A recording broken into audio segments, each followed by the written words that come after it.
Okay, I wanted to make a video for you guys today on graphing linear inequalities in two variables. So we're going to be reviewing how to graph linear equations in two variables, so y and x, and then how do we graph inequalities that are lines when we know that's not the only part of the solution. So there's a lot of things to pay attention to in this.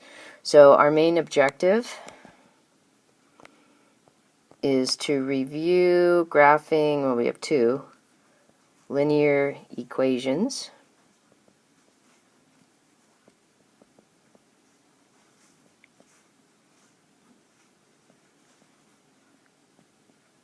in two variables.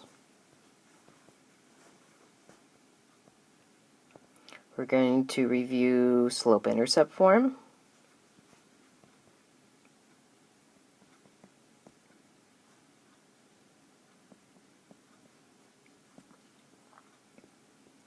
and we're going to understand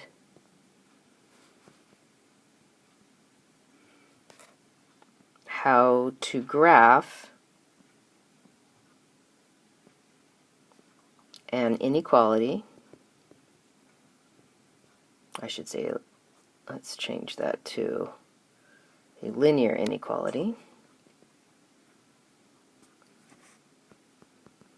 An inequality is just the single variable ones, where the main ones we were talking about before where you graph on a number line. Now we're graphing on axes. And also understand the effects each inequality symbol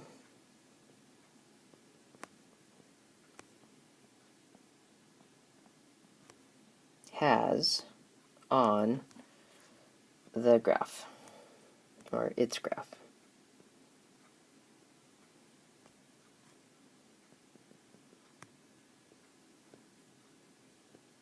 Okay, so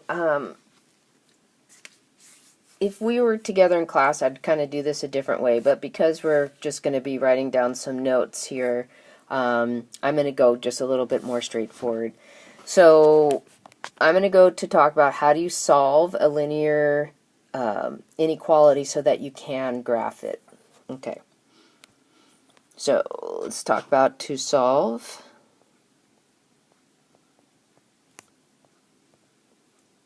the linear inequality in two variables.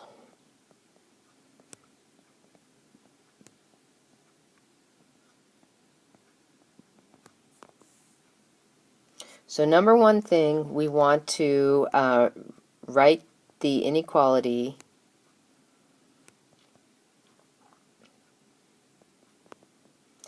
in slope-intercept form.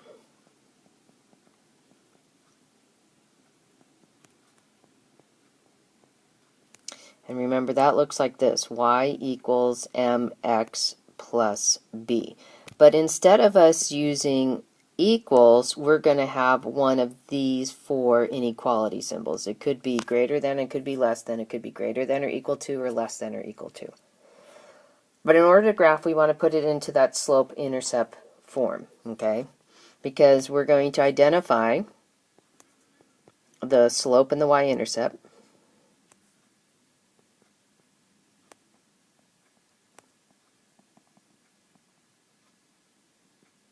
Okay, and we're going to use those two to help us graph. And if you remember, we're going to graph the y-intercept on the y-axis, and then from that move the slope amount at rise over run to find a second point, and then we're going to connect them. Now, here's the problem, is that depending upon the inequality sign, we're going to get two different types of lines.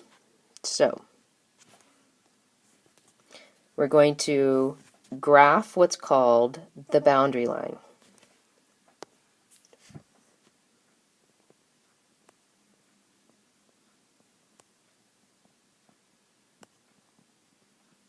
Okay, and the boundary line is what we're used to graphing when we were doing the linear functions, which is simply a line-looking thing. But the boundary line is just kind of a starting point for our graph. And then we have, and two different types.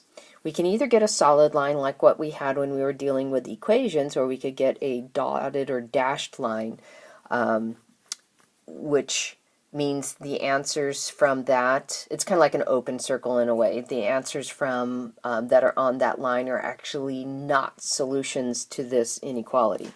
So our two ways that we split this up, if we have a greater than or a less than, remember how when we were doing the linear inequalities in one variable, this would give you an open circle. So for us, we're going to do what we call a dashed boundary line. And I'm going to write down below here, these ordered pairs are not solutions. So when we were doing our linear functions and we were graphing those, that line was made up of all the points that made that equation true. Okay, so all these points are not making our equation true, but they're the beginning point of our graphing. Now, on the flip side, if we have the or equal to parts, so once we get that equal idea, then we're going to have what's called a solid line. Oops, solid. I guess I should say boundary line, huh?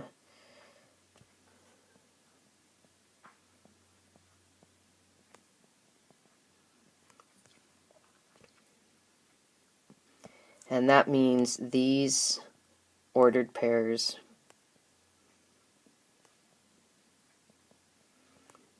are solutions for this particular inequality. So every one of those points on that line is one of the answers. But we're not done yet, because every time we graph a linear inequality, we have a beginning place, which is our boundary line, and then we're going to shade half of our graph. So how do we determine how we shade our graph? So that's our fourth step, is we're going to shade the rest of the solutions.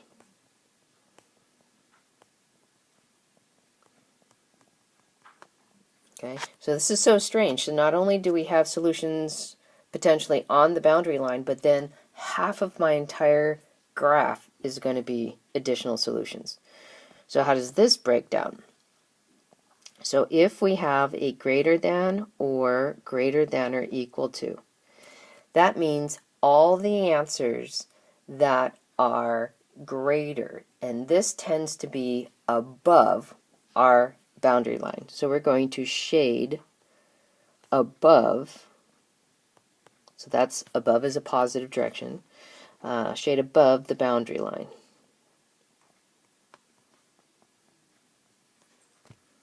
And on the flip side, if we have less than or equal to, we're going to shade below, because below is where the smaller, lesser numbers are.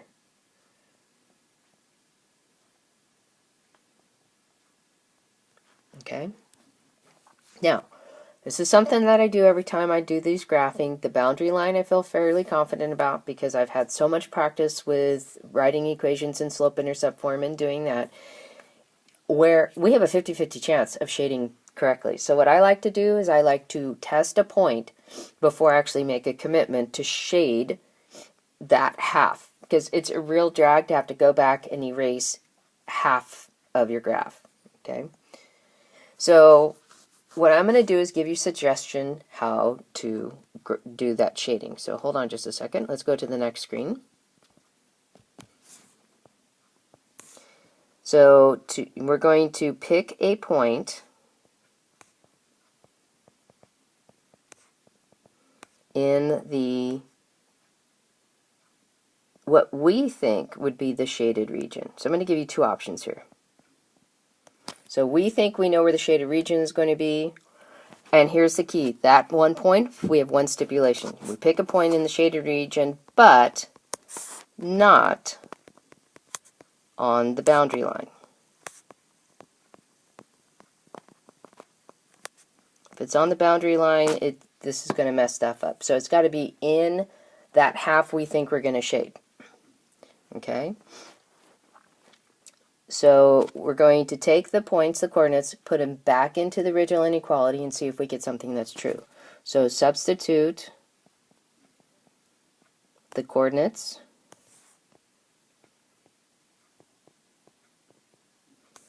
into the original inequality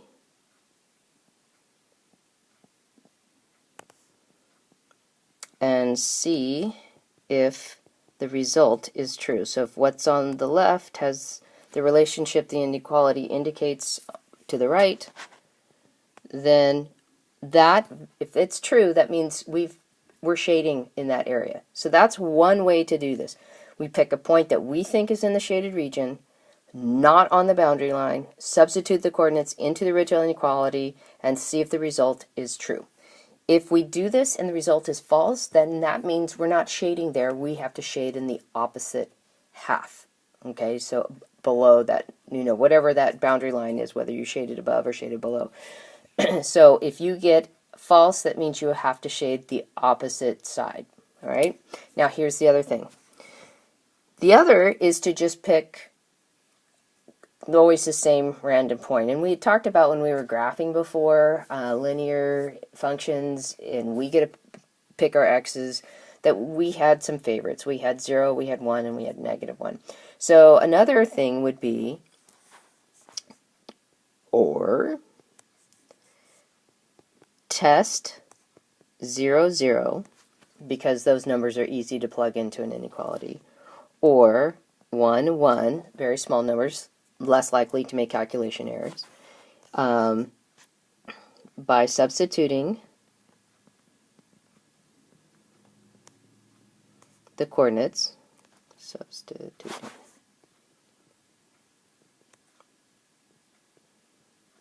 into the original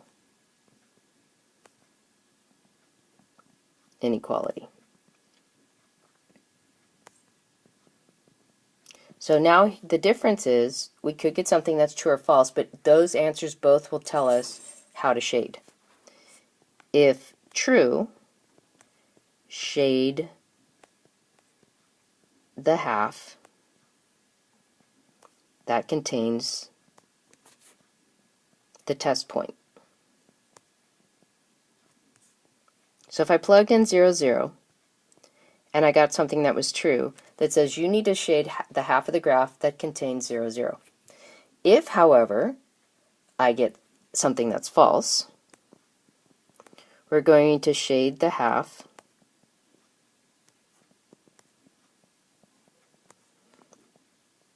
that does not contain the test point. Okay? So I will demonstrate both of these strategies. The nice thing about the second one, as long as 0, 0 or 1, 1 are not on your boundary line, you can always pick the same point. If both of them are on the boundary line, then you have to choose something that's in the part that you think is going to get shaded. So I kind of like doing the second one because it's like I always know what to go to. I don't have to think about, oh, what point should I choose this time? So let's go through some graphs. I'm going to bring out my graph paper. And our directions are going to simply say graph. So involved in graphing, if it's not set up to graph, we're going to have to deal with that first. So we have y is greater than or equal to x plus 5. And what I notice is it's in slope-intercept form. So what I'm actually going to graph, I'm going to graph as if it says y is equal to x plus 5, okay? So that means I have a y-intercept of 5, and I have a slope of 1, or 1 over 1, okay? And remember, a y-intercept is written as the order pair 0, 5. Next, before I move on, I'm going to look at what my boundary line is going to look at. So I look at my inequality, and it tells me two things. The or equal to says it's going to be a solid line. The greater than says it's going to be shaded above. Or let me change that to shade above.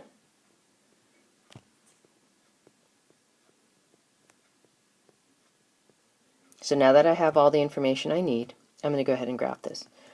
So I'm going to be 5 and then going up. So I'm going to have a very short, like this. X, Y, 6, 4, 2, 2. Okay, so go ahead and find where 5 is on the y-axis. Rise up 1 and to the right 1 because they're both positive, and then I connect them. Now I'm going to have a solid line, and I believe I'm going to shade above. So I'm going to pick a point that's above this line. So I'm going to check the point 0, 6. I'm going to pick a number that's easy, so if I can pick a coordinate that's a 0, fantastic. So then I go back to the original inequality. 6 is y. Is that greater than or equal to 0 plus 5? And I get 6 is greater than or equal to 5, which is true, which says, yes, you want to shade the side that contains 0, 6. So to shade, I just draw lines like this. And that's the end of that one. Okay, let's do another one. X is greater than negative 2. Now notice there's only one inequality, but we're told that we're graphing linear inequalities in two variables, which means when I have just a single variable, I'm going to get a special equation, or a special kind of line. So this is going to be graphed like, oops, x is equal to negative 2, which means it is a vertical line at x equals negative 2. Okay, so that's going to be an easy graph. And then I look at the inequality, and it says greater than. So greater than is like an open circle, so it's a dashed line. Now, if I have a vertical line, I can't actually shade above it. I can either shade to the right or to the left. Well, numbers that are greater would be to the right. So I'm going to actually shade in the positive direction, which would be, in this case, right. All right, now I'm ready to graph this. Small little graph. X, Y. I'm not even going to put any numbers on my y-axis. Here's my negative 2. So I'm going to graph through x is equal to negative 2. Now it's dashed. So it says all the points that are on that line cannot be an answer to this. Now I shade to the right. Now, this is where I'm going to try that other strategy. So my check is 0, 0 is not on the line, so I'm going to check it. So is 0 greater than negative 2? Yes, that's true. So it says make sure that you're shading where you see 0, 0. And that's what graphing a vertical inequality would look like. Okay, let's do another one. So this one says y is less than 4. You knew it had to happen, right? If we had an x by itself, we're going to have a y by itself. So the kind of equation that we're going to get, we're going to graph it as if it says y is equal to 4. And because it's the only one variable here, this is going to be a horizontal line.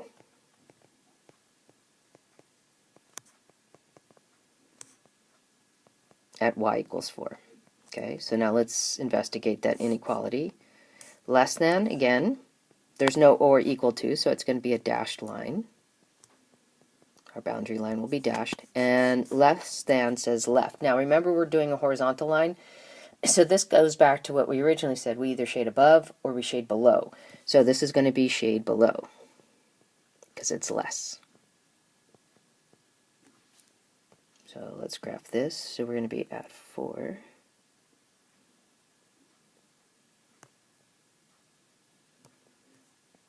X, Y.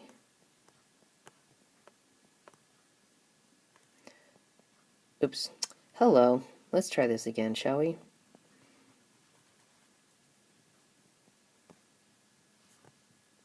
I went the complete opposite direction that I needed to go.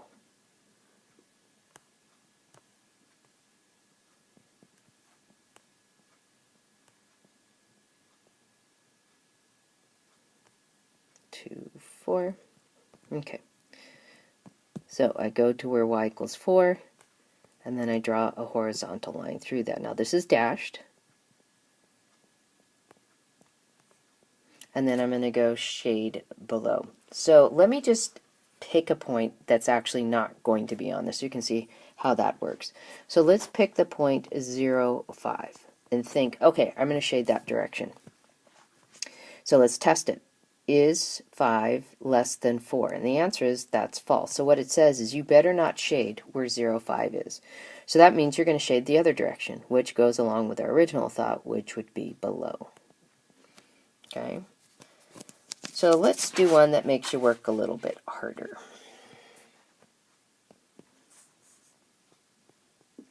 Let's have 2x minus y is greater than or equal to 4. So all the other equations were already set to go for us, but this one is not in slope-intercept form, so it doesn't have y by itself, so that's the first thing.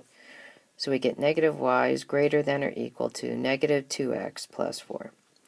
And then I'm going to go ahead and divide by negative 1, which reminds me anytime I multiply or divide by a negative, I need to flip the inequality around. So I get y is less than or equal to positive 2x minus 4. So I identify my two key pieces. I've got the slope is 2, which we're going to make it 2 over 1, and the y-intercept is negative 4. Let's investigate that inequality, less than or equal to. So that means it's going to be a solid line because of the or equal to part. All the points on that line will be solutions. And then the less than says shade below. Okay. So let's say you go negative 4 and then up 2.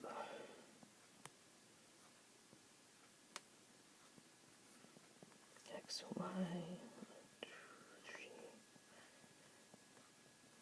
So we have negative 4, negative 2, 2. So to graph, I go to where the y-intercept is negative 4, and then I rise up 2 and to the right 1. So that takes me to the point 1, negative 2. Now I'm supposed to be drawing a solid line through that. And now I'm going to shade. So I'm going to again do the second way there. I'm going to pick a standard point.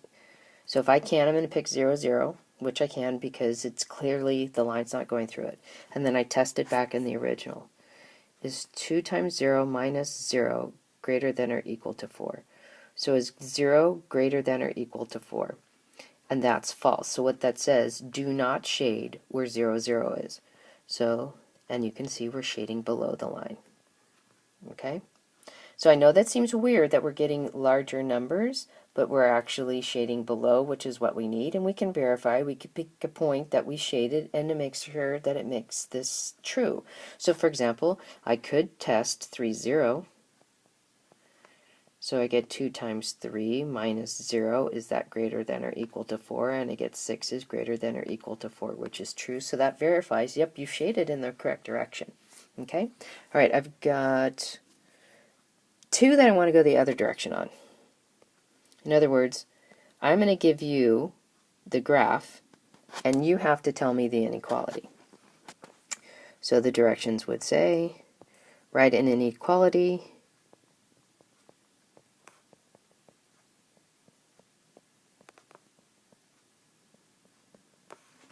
whose graph is shown.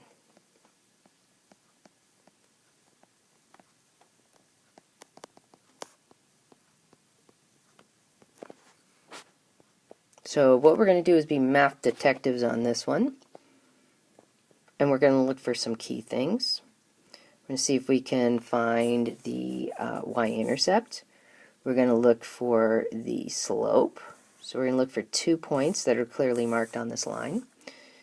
We're going to look at what kind of line it is. Is it solid? Is it dashed? We're going to look at, is it shaded above or is it shaded below? And all those clues will help us write our inequality. So I'm going to give you this point here, and I'm going to give you this point here, And I'm going to give you, that's enough. We just need 2 points. I could give you more. Okay, I'll give you one more.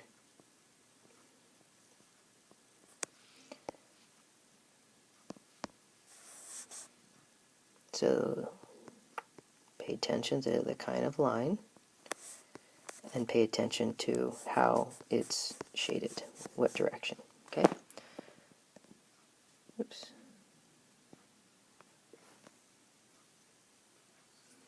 Alright, so let's see if we can find some key pieces of information. Can you see where it crosses the y-axis? Right there. So it crosses at where b equals 1. Now I'm going to do rise over run. So I'm going to do the rise over run with from the first point to the third point.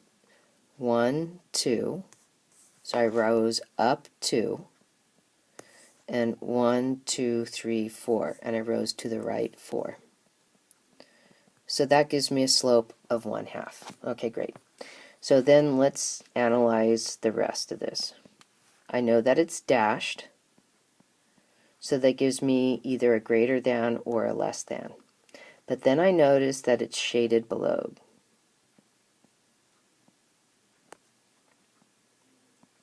So shaded below would be a less than or equal to.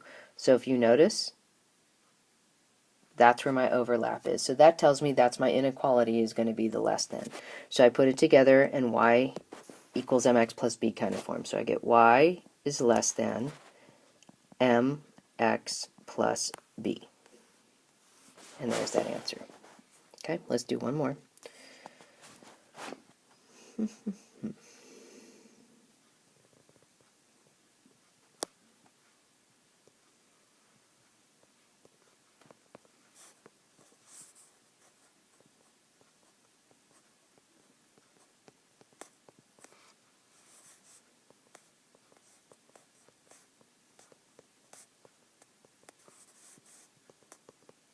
Okay, so let's put in some purple points.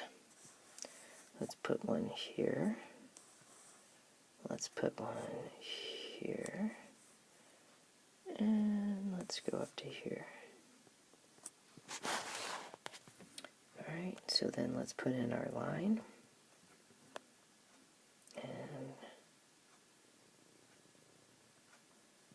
okay. Alright, so here we go. First thing we're going to do is look for where it crosses the y-axis. And this one happens to cross where b is equal to -1. Slope. We're going to do rise or run. I'm going to go from the bottom point to the middle point. So I'm going to rise up 1, 2, 3. So it's a positive 3 up, but then I go left 1. So that would be considered a -1, which gives us a slope of -3. And that goes along with what we know about lines being negative. They're pointing in the opposite direction to positives, right? So it should be pointing over there to the second quadrant. So now let's analyze what our line looks like. We've got a solid line. So we have greater than or equal to or less than or equal to our choices.